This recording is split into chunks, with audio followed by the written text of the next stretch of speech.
अस्सलाम वालेकुम नाजरीन, आप देख रहे हैं नया पाकिस्तान और मैं हूं शहजाद इकबाल। मुल्क की 16वीं कौमी असम्बली तेजी से पार्लिमानी मराहल तय कर रही है, जबकि सियासी जमातों के दरमियान हुकूमत साजी के मामला अभी तक फाइनल नहीं हो सके हैं। कल कौमी असम्बली के पहले इजलास में 9 मुंतखब अरकान असम्बली ने हल्फ उठाया, जबकि आज नून लीग के अयाज सादिक ने कौमी असम्बली के 23वें स्पीकर और पीपल्स पार्टी के सैयद गुलाम मुस्तफा ने डिप्टी स्पीकर की हैसियत से ओहदे का हल्फ उठा लिया है। और अब 3 मार्च को कौमी असम्बली, वजीर आजम और 9 मार्च को पार्लियामेंट और चारों सूबाई असम्बलियां सदर मुमलिकत का इंतखाब करेंगी, जिसके बाद नई असम्बली के तमाम पार्लिमानी मराहल अपने इख्तिताम को पहुंच जाएंगे।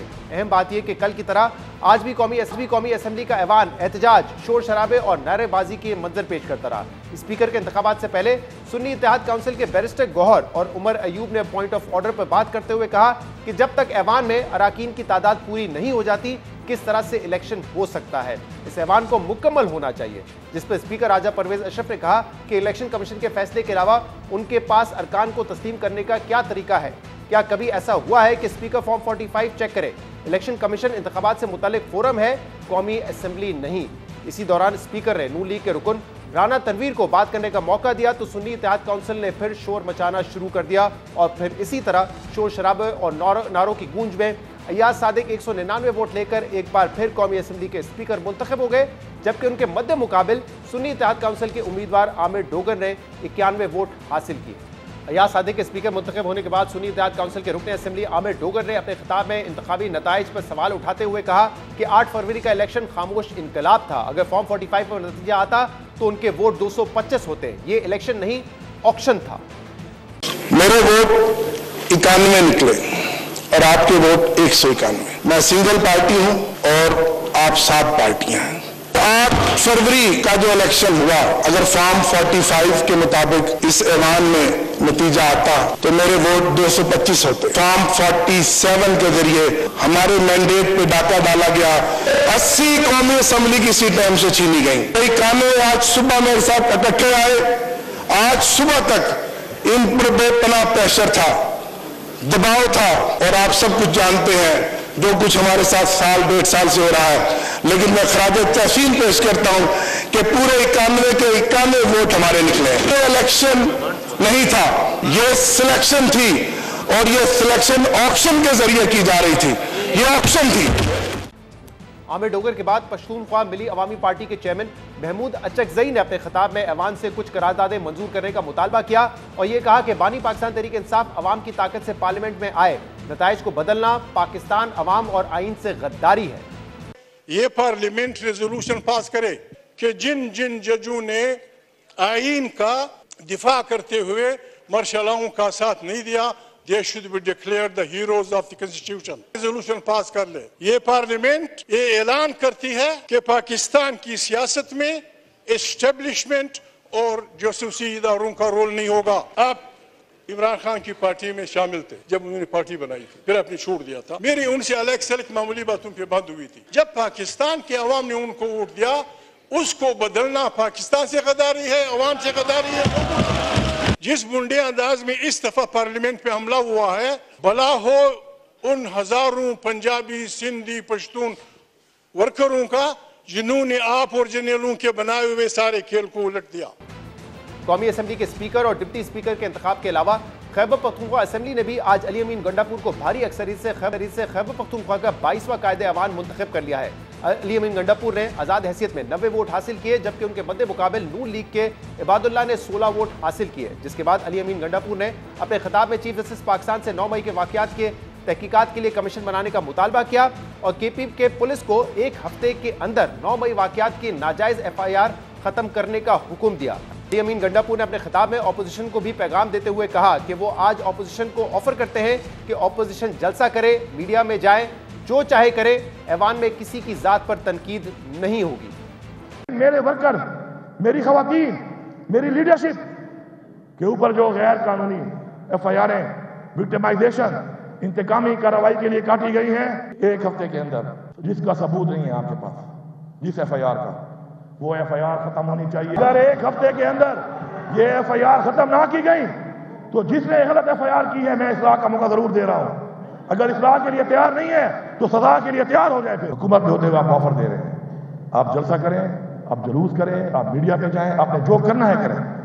किसी के लीडर में तनकीद, किसी की जात पे तनकीद, किसी का नाम लेके तनकीद के लिए अवाम आपको अपने टैक्स के पैसे से यानी बिठा के लाई हुई। वो आपको अपने मसाइल के लिए लाई है, अपने अमन के लिए लाई है। इसके लिए हमारी ऑफर आपको मिल चुकी है, बाकी मर्जी आपकी है। इसके अलावा अहम बात यह कि आज बलूचिस्तान में भी वजीर आला के नाम का ऐलान हो गया है। पाकिस्तान पीपल्स पार्टी ने आज सरफराज बुगटी को बलूचिस्तान के वज़ारत आला के लिए नामजद कर दिया है, जिसके बाद सरफराज बुगटी ने वज़ारत आला के लिए कागजात नामजदगी जमा करवा दिए हैं और इनके अलावा किसी दूसरे उम्मीदवार ने अपने कागजात जमा नहीं करवाए, जिसका मतलब यह है कि बलूचिस्तान में वज़ारत आला का बिला मुकाबला इंतखाब होगा।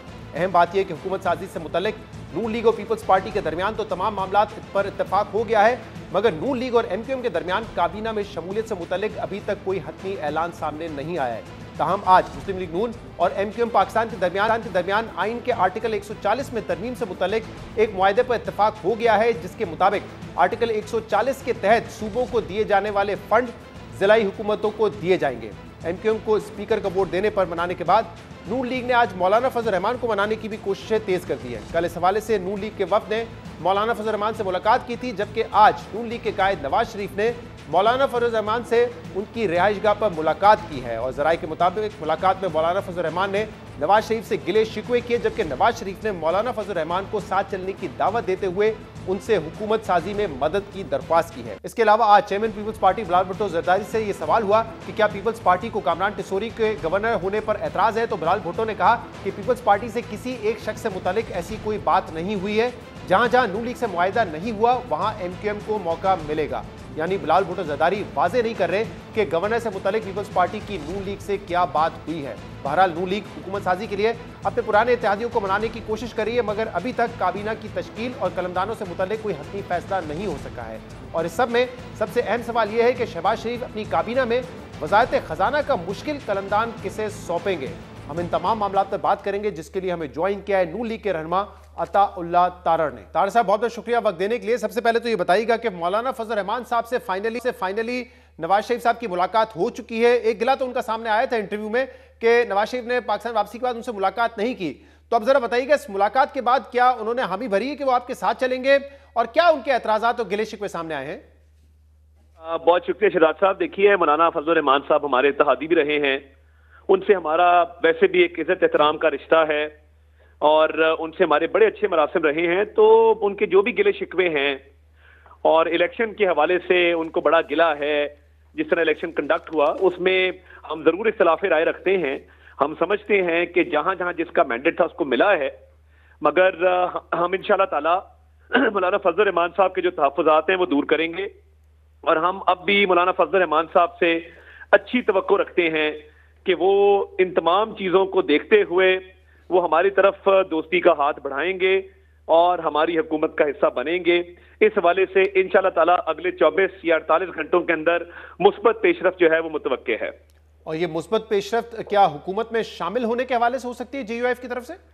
देखिए, ये बिल्कुल इसको रूल आउट नहीं किया जा सकता और मैं समझता हूं कि मौलाना फजल रहमान साहब से तमाम मौज़ूआत के ऊपर हमारी बात हुई है और उनको हमने दावत देते रहे हैं वक्तन फवक्तन, और हमारी उनसे अलायंस जो है वो बहुत अच्छी और खुश असलूबी के साथ शुरू भी हुई और ख़त्म भी हुई जब हुकूमत पिछली हमारी चल रही थी। तो मैं समझता हूं कि उस हुकूमत के दौरान भी काबीना के अंदर हुकूमत के मामलात हों या पार्टियों के दरमियान जो PDM का प्लेटफॉर्म था उसके मामलात हों, ये PDM के सदर रहे हैं, तो हमारे मामलात जो है आपस में बड़ी मामला फहमी के साथ और बहुत ही खुश असलूबी के साथ चलते रहे हैं। लेकिन जब चौधरी शुजात साहब के घर तमाम जो कायदीन हैं उन्होंने मुलाकात की तो उस वक्त शिकवा था फजल रहमान साहब का कि मुझे तो नहीं बुलाया गया वहां पर और हुकूमत साजी के सारा जो अमल है वो आप लोगों ने खुद ही तय कर लिया था। देखिए, मौलाना फजल रहमान साहब से हमारे बहुत सारे लोगों का, सीनियर रहनुमाओं का राब्ता वक्तन फवक्तन रहा है और उनसे तमाम मराहिल पर डिस्कशन होती रही है, तो वो राब्ता कभी मुनक़ता हुआ नहीं था।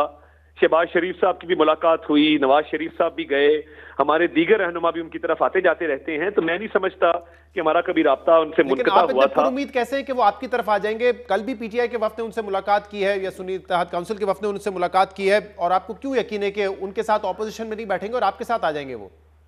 देखिए, आज हमारे MQM के साथ भी जिस तरह मामलात जो हैं वो तय पा गए हैं और एक तहरीरी मुआहिदा अमल में आया है, तो मैं समझता हूं कि हमारा एक नेचुरल अलायंस JUIF के साथ बनता है और JUIF की और सुन्नी इत्तेहाद काउंसिल फॉर्मरली PTI की आपस में बहुत सारी तलखियां हैं, मगर सिराज इकबाल साहब, मैं एक और बात यहाँ पे करना चाहता हूँ कि एक रविश बन गई है, एक ट्रेंड बन गया है इदारों को बदनाम करने का। आज जो महमूद खान अचकजई साहब ने अपनी सियासी कमजोरियों को इदारों के कंधों पर डालने की कोशिश की, मैं समझता हूँ काबिल मजम्मत है, काबिल अफसोस है कि आपकी पार्टी टूट गई, आपको बलोचिस्तान में शिकस्त फाश हुई और आप उसका तमाम मलबा इदारों पे डालना चाहते हैं। पीटीआई ने जिस तरह 9 मई के हमले किए उसका दूसरों को जिम्मेदार ठहराया, शुहदा की यादगारों को मस्मार किया, दिफाई तनसीबात पे हमले किए, और जब जवाबदेही की बारी आती है, अकाउंटेबिलिटी की बारी आती है तो इदारों को बदनाम करते हैं। ये रविश भी बंद होनी चाहिए कि बात बात पे इदारों को इस चीज में मुलव्वस करना और उन पे बेजा इल्जामात लगाना। महमूद खान साहब ने आज बहुत ज्यादती की जिसकी मैं भरपूर मजम्मत करना चाहता हूँ। जो 9 मई के हवाले से बात की आपने वो तो दुरुस्त है, जो भी इसका जिम्मेदार हो उसको तो उसके खिलाफ कार्रवाई यकीनन होनी चाहिए, लेकिन इलेक्शन के हवाले से वो अपना दुख वहां नहीं बयान कर रहे थे। वो तो ये कह रहे थे कि बानी पीटीआई को अवाम ने वोट दिया है, वो अवाम की ताकत से पार्लियामेंट में आए, वो नताइज को तब्दील करना वो पाकिस्तान से गद्दार। देखिए, मैं ये समझता हूं कि खैबर पख्तूनख्वा में मैंडेट आपको मिल गया क्लियर, वहां आपका वजीर आला बन गया, वहां आपने जश्न मनाया, और अगर पंजाब में और बलोचिस्तान में और सिंध में आपको मैंडेट नहीं मिला तो वहां पे धांधली हुई। ये डबल स्टैंडर्ड जो है, जो दोहरा मेयार है, ये नहीं चलेगा। 2018 में आरटीएस बैठा, पूरे मुल्क में इन्होंने धांधली की, और देखिए आज जब हमारे रहनुमा हारे हैं, जिसमें साद रफीक साहब हैं जिन्होंने शिकस्त को तस्लीम किया है, राना सनाउल्लाह हैं जिन्होंने शिकस्त को तस्लीम किया है, खुरम दस्तगीर हैं, ये तमाम रहनुमा हारे हैं। अगर धांधली करनी होती तो क्या ये रहनुमा हारते, हमारी मेन फ्रंट लाइन हारती? तो मैं समझता हूं कि ये पीटीआई का दोहरा मेयार है कि वो अपनी सियासी नाकामी को, जहां पे नाकामी हुई उसको धांधली की शक्ल देते हैं और रंग देते हैं। लेकिन और ये जहां तो पे उनको तारा साहब, ये तो आपके इत्तेहादी है ना सारे। फजल रहमान साहब जो कह रहे हैं कि धांधली हुई है, आप ने जिक्र किया अचकजई साहब का, वो पीडीएम का हिस्सा थे, आप लोगों के साथ थे। बिलावल भुट्टो जरदारी साहब उस दिन ये कह रहे थे कि सिंध असेंबली की हद तक तो मैं कह सकता हूं कि ये फॉर्म 45 पे बनी है, बाकियों का मैं नहीं कह सकता।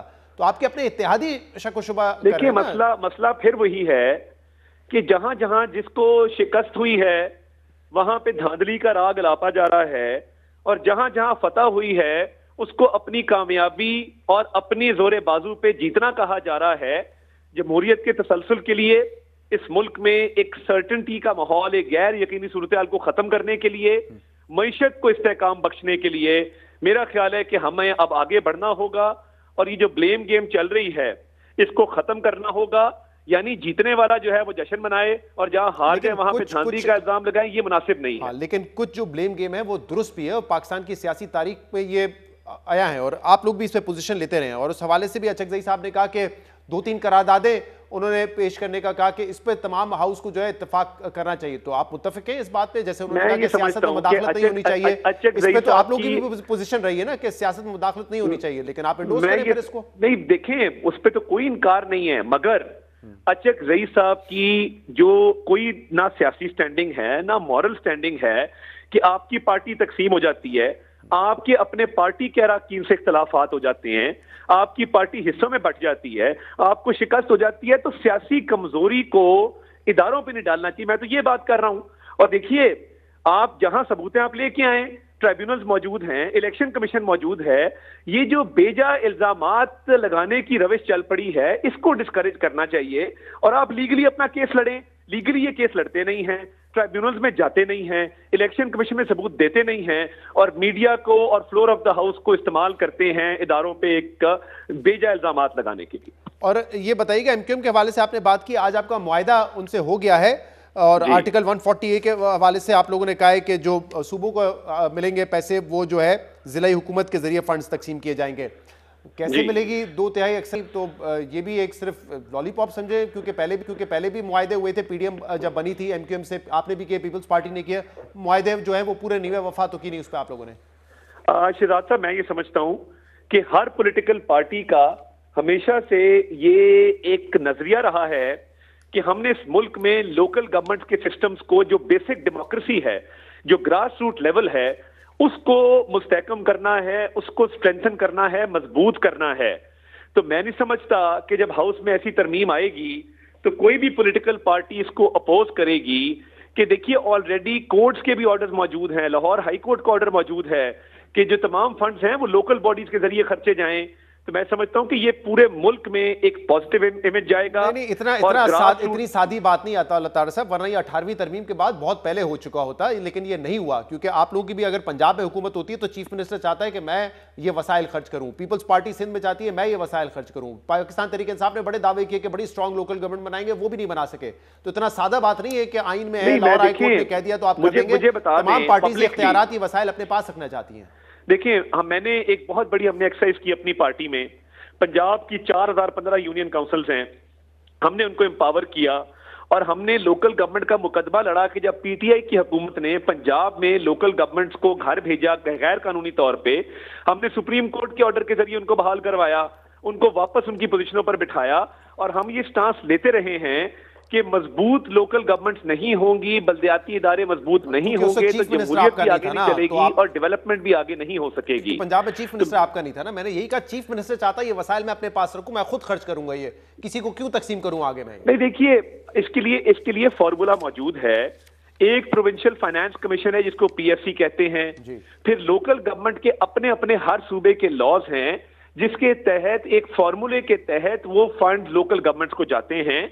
तो इसका ये कतन मतलब नहीं है कि तमाम तर स्पेंडिंग जो है वो लोकल गवर्नमेंट करेगी। अब तो मरियम नवाज साहिबा है चीफ मिनिस्टर, मिसाल खुद ही वो तय कर सकती हैं, इस पे तो तरमीम की भी जरूरत नहीं है, वो वसाइल खर्च करें, जिले इंतजामी जो है उसको मजबूत करें। देखिए वो बिल्कुल वो भी मुमकिन है और मैं ये समझता हूं कि एक फार्मूला भी तय किया जा सकता है कि प्रोविंशियल गवर्नमेंट ने क्या स्पेंडिंग करनी है, बल्दियाती इदारों ने क्या स्पेंडिंग करनी है, तो इसमें एक वर्केबल और एक कामयाब फार्मूला वर्कआउट किया जा सकता है और किसी जमात को इस पे करना चाहिए, फार्मूले पे तय इत्तेफाक हो जाए तो ज्यादा बेहतर है। अब जरा बताइएगा कि जो मिनिस्ट्रीज का मामला है एमक्यूएम से, वो भी सॉर्ट आउट हो गया?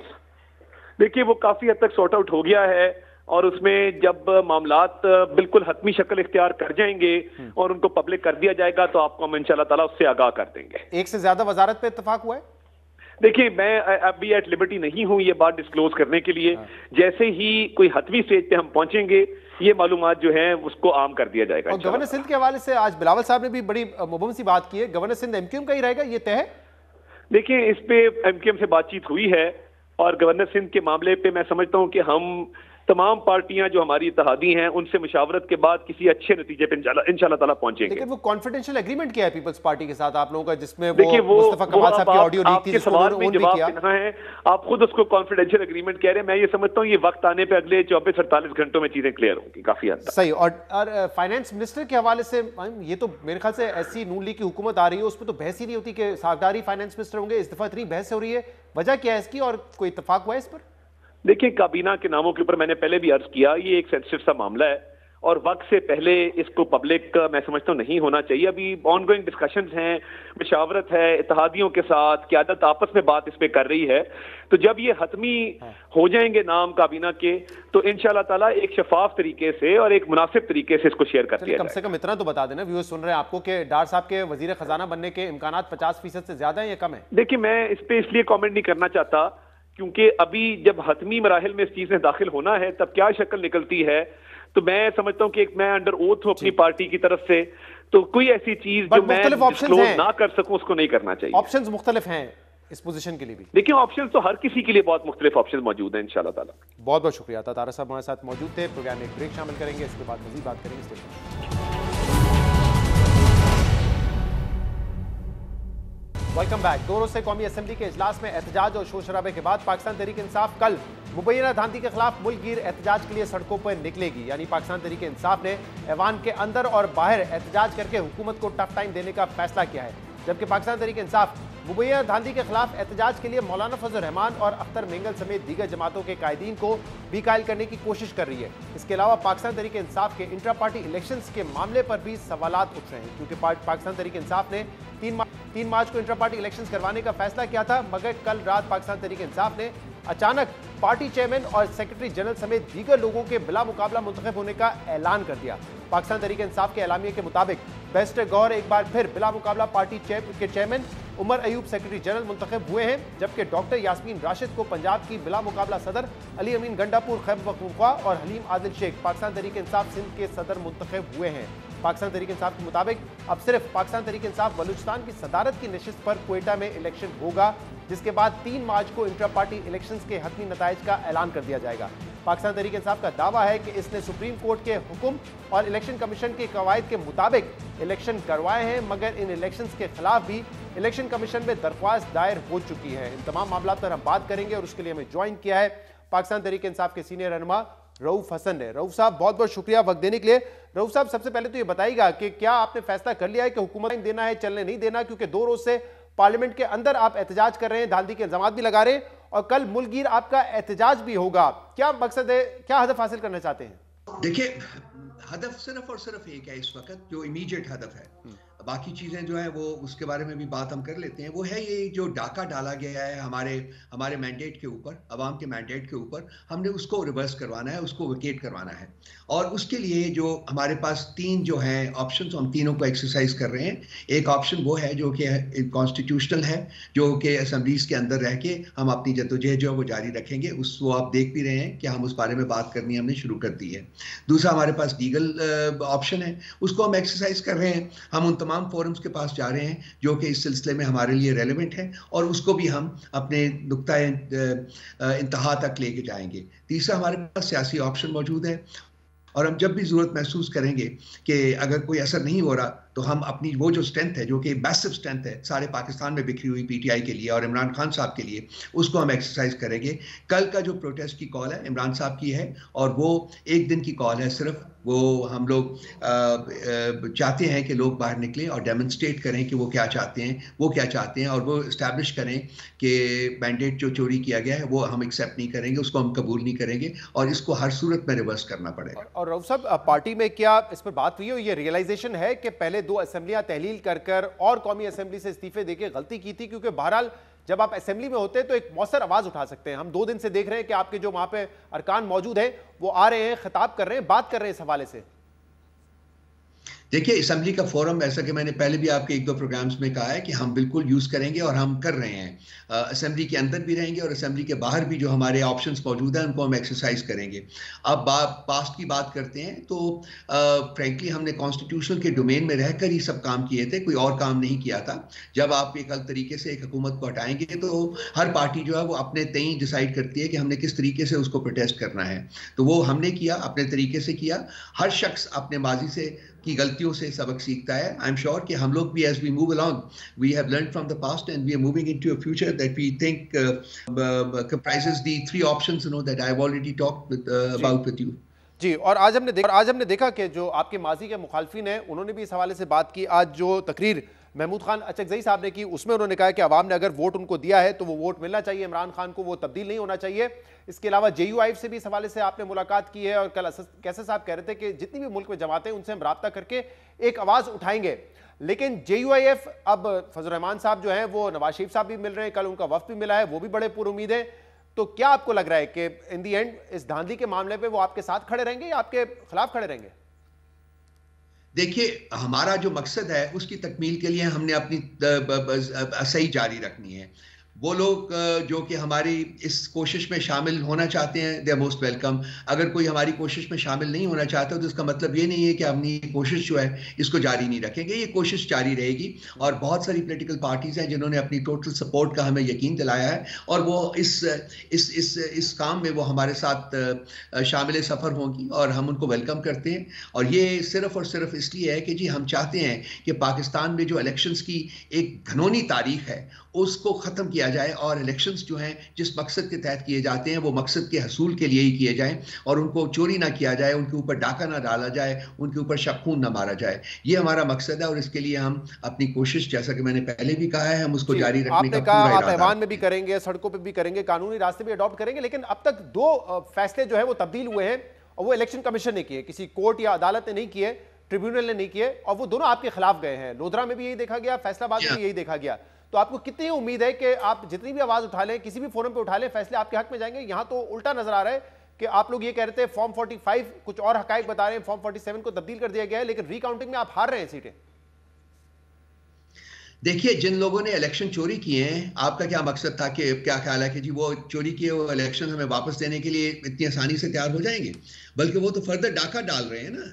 ये जो रिकाउंटिंग में जो वो हमारी जीती हुई सीटें हमसे लेके दूसरे लोगों को दे रहे हैं, ये तो एक प्लान का एक हिस्सा रहा है ना। ये सवाल तो रऊफ साहब, ये सवाल तो मेरा आपसे होना चाहिए कि आपके ख्याल में जो आप लोग कहते हैं कि डाका मारा गया है, तो वो इतनी आसानी से आपके हक में फैसला दे देंगे क्या? नहीं, तो वो हम कोशिश करेंगे ना। हम तो यही तो मैंने आपको कहा है कि 3 pronged एफर्ट है हमारी, पार्लियामेंट के अंदर, लीगल डोमेन में और सियासी डोमेन में। हम अपनी एफर्ट करेंगे और हम उस वक्त तक इस एफर्ट को जारी रखेंगे जब तक कि ये डाका विकेट नहीं होता। हम तो कोशिश कर रहे हैं। इंस्टीट्यूशंस का जो रोल है, मैं बारहा आपके प्रोग्राम में भी कह चुका हूं जी कि ये इलेक्शन कमीशन ऑफ पाकिस्तान और चीफ इलेक्शन कमिश्नर जो है वो इस डाके में एक फरीक है। उन्होंने एक फरीक का किरदार अदा किया हुआ है और उनको रिजाइन करना चाहिए। चीफ इलेक्शन कमिश्नर को रिजाइन करना चाहिए। आप उनसे इस्तीफा मांग रहे हैं, लेकिन आप उनसे इस्तीफा मांग रहे हैं, लेकिन ऐसा लगता है कि एक और मामला है जो दोबारा इलेक्शन कमिश्नर ऑफ पाकिस्तान के पास जाएगा, वो है पाकिस्तान तहरीक इंसाफ का intra party election. Although intra party elections जो है वो 3 तारीख को होने, लेकिन कल ही आपने नताइज का ऐलान कर दिया है और बलूचिस्तान के अलावा जितने भी आपके उम्मीदवार हैं वो आपने बता दिया है कि बिला मुकाबला जीत गए, क्योंकि जो दूसरे कैंडिडेट्स हैं वो विड्रॉ कर गए। अब अगर इस बाबर साहब 2-3 दिन पहले कह चुके हैं कि ये इंट्रा पार्टी इलेक्शन जो पीटीआई करा रही है ये गैर कानूनी है, हम इस केस को कोर्ट में लेके जाएंगे। और एक और शख्स नवीद अंजुम खान साहब जो कि कह रहे हैं कि मुझे चेयरमैन का इलेक्शन लड़ना था, लेकिन पीटीआई का जो इलेक्शन बोर्ड है उसने मेरे कागजात को, मेरी पिटीशन को रिजेक्ट कर दिया, वो भी कह रहे हैं ईसीपी जाएंगे। क्या तीसरी मर्तबा आपके इंट्रा पार्टी इलेक्शन रिजेक्ट होने जा रहे हैं? देखिए, ये हमने पहले भी जो इलेक्शन रिजेक्ट किए गए हैं उनकी कोई बेसिस नहीं थी। वो एक प्रेजुडिस था जिसकी बेसिस के ऊपर उन्होंने वो इलेक्शंस हमारे रिजेक्ट किए थे। आप किसी और पॉलिटिकल पार्टी के इलेक्शंस को निकाल के देख लीजिए, क्या वो कोई मुख्तलिफ थे जो उन इलेक्शन से जो हमने कंडक्ट करवाए थे। हम तो बारहा प्रेजुडिस जो इलेक्शन कमीशन की और चीफ इलेक्शन कमिश्नर की प्रेजुडिस की बात करते रहे हैं और कर रहे हैं, आज भी कर रहे हैं। सो वो तीसरी दफा वो अगर रिजेक्ट करना चाहते हैं तो ये मेरिट पे नहीं होगा ना। पहले 2 इलेक्शंस के रिजेक्शन जो थी वो मेरिट के ऊपर थी ना, ये मेरिट के ऊपर होगी।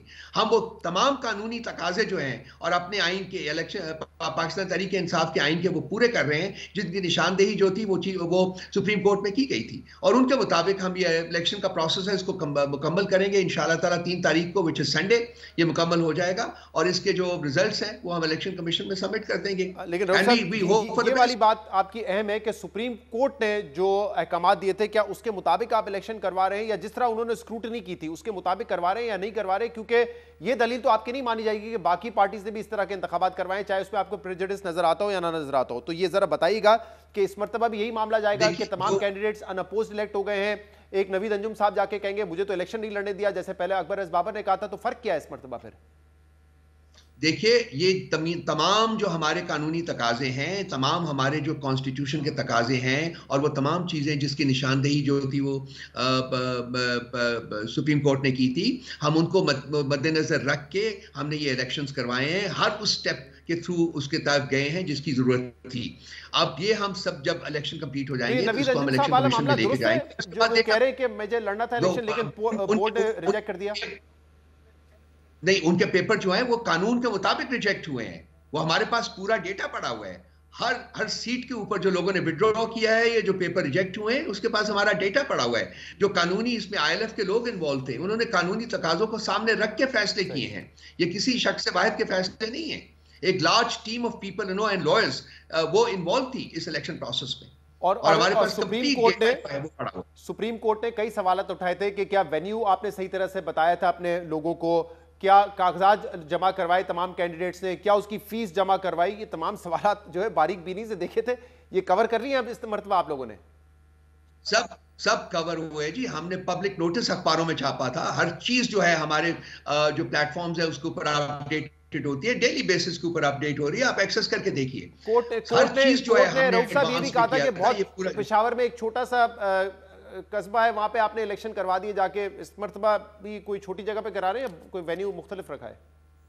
5 स्टेशंस के ऊपर इस्लामाबाद और 4 प्रोविंशियल कैपिटल्स में हमने जो जहां लोकेशंस थी उनको भी निशानदेही कर दी थी, उनको भी वहां दे दिया था। वो हमारे जो पब्लिक नोटिस है उसका हिस्सा था। और तमाम चीजें मौजूद हैं हमारे पास, पब्लिक नॉलेज में थी, कोई हमारे ये छुपी छुपाई बात नहीं थी। ठीक है। और स्ट्रेटेजी क्या है इस वक्त? आप फौरी तौर पे इंट्रा पार्टी इलेक्शंस करवा रहे हैं, ऑल्दो आपके जो इंडिपेंडेंट लोग थे वो सुन्नी इत्तेहाद काउंसिल में ज्वाइन कर चुके हैं, तो अगर आपके इंतखाबात मंजूर हो जाते हैं, निशान आपको अलॉट कर दिया जाता है, तो फिर तमाम ये उम्मीदवार जो सुन्नी इत्तेहाद काउंसिल में गए हैं ये दोबारा पाकिस्तान तहरीक इंसाफ ज्वाइन कर सकते हैं बतौर पार्लिमानी पार्टी? देखिए बिल्कुल ज्वाइन कर सकते हैं, लेकिन इसका फैसला जो है वो पार्टी करेगी। जब वक्त आएगा तो पार्टी फैसला करेगी कि क्या करना है, किस तरीके से आगे बढ़ना है। अभी इस हवाले से कोई ज्वाइन कर सकते हैं, बिल्कुल स्ट्रेटेजी तश्कील दी गई है जिस वजह से आप ये इंटर पार्टी इलेक्शंस करवा रहे हैं, इसका क्या मकसद है?